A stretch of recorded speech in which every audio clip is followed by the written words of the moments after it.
اعوذ باللہ من الشیطان الرجیم بسم اللہ الرحمن الرحیم وَلِكُلِّ أُمَّةٍ رسول، ہم نے ہر امت کے لیے ایک رسول بھیجا۔ فَإِذَا جَاءَ رَسُولُهُمْ، اور جب رسول ان کے پاس آ گئے، قُضِيَ بَيْنَهُمْ بِالْقِسْطِ، تو ان کے مابین عدل کے ساتھ، انصاف کے ساتھ فیصلہ کیا گیا، وَهُمْ لَا يُظْلَمُونَ، اور ان پر کوئی ظلم نہیں کیا گیا۔ یعنی حضرت نوح علیہ السلام، حضرت ہود، حضرت صالح، حضرت شعیب اور حضرت لوط، حضرت موسیٰ، ان سب کے معاملات کو ذہن میں رکھیے۔ وَيَقُولُونَ مَتَىٰ هَٰذَا الْوَعْدُ إِن كُنتُمْ صَادِقِينَ، اور وہ یہ کہتے ہیں کب یہ وعدہ پورا ہوگا؟ تم کہتے ہو عذاب آئے گا، کب آئے گا؟ اگر تم سچے ہو تو بتاؤ۔ قُل لَا أَمْلِكُ لِنَفْسِي ضَرًّا وَلَا نَفْعًا، اے نبی ان سے کہہ دیجئے میں تو خود اپنی جان کے لیے بھی کوئی اختیار نہیں رکھتا، نہ کسی ضرر کا، نہ کسی برے کا، نہ بھلے کا، نہ نفع کا، إِلَّا مَا شَاءَ اللَّهُ، سوائے اس کے کہ جو اللہ چاہے۔ لِكُلِّ أُمَّةٍ أَجَلٌ، یہاں اوپر تھا وَلِكُلِّ أُمَّةٍ رسول، ہر امت کے لیے ایک رسول، وَلِكُلِّ أُمَّةٍ أَجَلٌ، اور پھر اس کے لیے ایک وقت معین ہے، اس وقت معین سے پہلے عذاب نہیں آئے گا۔ چاہے وہ مسلمان جو بھی ساتھی ایمان لائے ہوں رسول کے ساتھ، وہ چاہے کتنا ہی چاہے کہ جلدی سے اب حساب پاک کر دیا جائے ان ناہنجاروں کا، لیکن نہیں، ان کے لیے وہ اجل جو معین جو ہے وہ پوری ہوگی۔ لِكُلِّ أُمَّةٍ أَجَلٌ فَإِذَا جَاءَ أَجَلُهُمْ، لیکن جب وہ اجل آ جائے گی، وقت آ پہنچے گا، فَلَا يَسْتَأْخِرُونَ سَاعَةً وَلَا يَسْتَقْدِمُونَ، تو نہ تو اس کو وہ مؤخر کر سکیں گے ایک گھڑی بھی، اور نہ ہی اسے پہلے لا سکیں گے۔ قُلْ أَرَأَيْتُمْ إِنْ أَتَاكُمْ عَذَابُهُ بَيَاتًا، تو اے نبی ان سے کہیے أَرَأَيْتُمْ، کیا تم نے غور کیا، إِنْ أَتَاكُمْ عَذَابُهُ، اگر آ جائے اللہ کا عذاب تمہارے اوپر آدھم کے، بیاتن رات کے وقت، او نہارن یا دن کے وقت، ماذا يستعجل منه المجرمون، تو وہ کیا شے ہے جس کی وجہ سے تم یہ جلدی مچا رہے ہو، یہ مجرم جلدی مچا رہے ہیں، تمہارے پاس روک کیا ہے، اس کا علاج کیا ہے، توڑ کیا کر لو گے، تحفظ کیا کرو گے، کس چیز کے بھروسے پر تم اس طریقے سے جرأتیں دکھا رہے ہو، جسارتیں کر رہے ہو، لے آؤ عذاب، لے آؤ عذاب۔ ثم اذا ما وقع آمنتم، تو کیا اس وقت جب کہ وہ عذاب واقع ہو جائے گا پھر ایمان لاؤ گے؟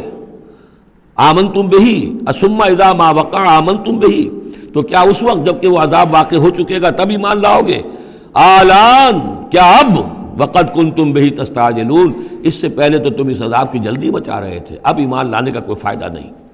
ثم قیل للذین ظلموا ذوقوا عذاب الخلد، پھر کہا جائے گا ان ظالموں سے، گناہ گاروں سے کہ اب ہمیشگی کا کے عذاب کا مزہ چکھو۔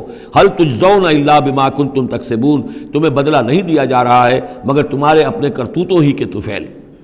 وَيَسْتَنبِئُونَكَ حَقٌّ هُوَ، دیکھیے جیسے میں نے اس سے پہلے کئی مرتبہ بتایا ہے کہ قرآن مجید میں کفار سے یا مشرکین سے، مخالفین سے بھی بڑی سرچنگ کوسچنز کیے جاتے تھے، کیا واقعی تمہارا یہ خیال ہے؟ یہاں کفار اسی انداز میں سوال کر رہے ہیں حضور سے، وَيَسْتَنبِئُونَكَ حَقٌّ هُوَ، اور اے نبی وہ آپ سے پوچھتے ہیں محمد واقعی یہ حق ہے جو آپ کہہ رہے ہیں؟ یعنی آپ کوئی تمسخر تو نہیں کر رہے، استہزاء تو نہیں کر رہے، واقعتاً جو آپ کہہ رہے ہیں واقعی آپ کو خود بھی یقین ہے پورا پورا؟ وَيَسْتَنبِئُونَكَ حَقٌّ هُوَ، وہ آپ سے پوچھتے ہیں کہ کیا واقعی جو بات آپ کہہ رہے ہیں یہ ہونے والی ہے، شدنی ہے، یقینی ہے، آپ کو یقین ہے؟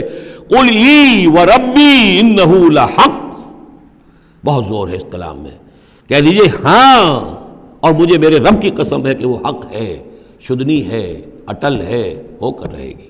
وَمَا أَنْتُم بِمُعْجِزِينَ، اور تم شکست نہیں دے سکو گے اللہ کو، تم ہرا نہیں سکتے۔ وَلَوْ أَنَّ لِكُلِّ نَفْسٍ ظَلَمَتْ مَا فِي الْأَرْضِ لَافْتَدَتْ بِهِ، اور اگر کسی جان کے پاس، ایک جان کے پاس اگر زمین کی ساری دولت بھی ہوگی تو وہ اسے فدیے میں دینا چاہے گی۔ وَأَسَرُّوا النَّدَامَةَ، اور وہ اپنی ندامت کو چھپائیں گے، اندر ہی اندر جو ندامت ہوگی، لما رأوا العذاب، جب وہ دیکھیں گے عذاب کو، وقضی بینہم بالقسط، اور ان کے مابین عدل و انصاف کے ساتھ فیصلہ کر دیا جائے گا، وہم لا یظلمون، اور ان پر کوئی ظلم نہیں ہوگا۔ الا ان للہ ما فی السماوات والارض، آگاہ ہو جاؤ جو کچھ بھی ہے آسمانوں اور زمین میں وہ اللہ ہی کا ہے، اسی کی ملکیت ہے۔ الا ان وعد اللہ حق، آگاہ ہو جاؤ اللہ کا وعدہ حق ہے، ولکن اکثرهم لا يعلمون، لیکن ان کی اکثریت علم نہیں رکھتی۔ هو یحیی و یمیت، وہی ہے جو جلاتا ہے اور مارتا ہے، وإلیہ ترجعون، اور اسی طرح تمہیں لوٹ جانا ہے۔ صدق اللہ العظیم۔